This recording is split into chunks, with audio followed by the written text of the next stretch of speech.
બનાસકાંઠાના છાપી ગામે રહેતા આ છે મહિલા પશુપાલક મધુબહેન।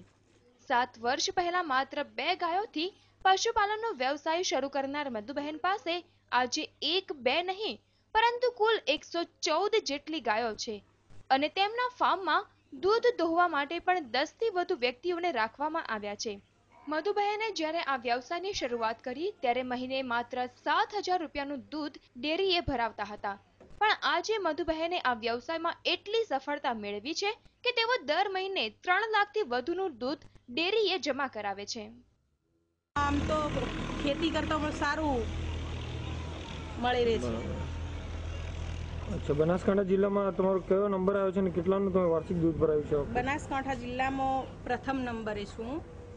મારું વાર્ષિક દૂધ લગભગ 36,94,996 રૂપિયાનું છે। મને તો મારું મળી જ રહેશે, પણ સાથે સાથે હું 9-4.5 કુટુંબ સાચવું છું। 9 માણસોનું રોજગાર અંદરથી પૂરું થાય છે। મંથલી એક માણસને